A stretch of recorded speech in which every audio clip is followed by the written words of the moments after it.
Welcome to new TV Telugu.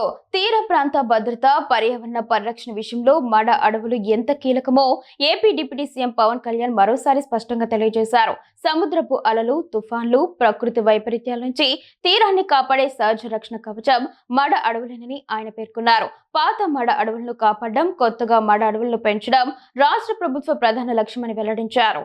రాష్ట్ర అటవీ పర్యావరణ శాఖ ఆధ్వర్యంలో విజయవాడలో ప్రారంభమైన మడ అడవుల పెంపుదల సుస్థిర ఆదాయం అంశంపై జాతీయ స్థాయి 2 రోజుల వర్క్షాప్లో పవన్ కళ్యాణ్ ముఖ్య అతిథిగా పాల్గొన్నారు.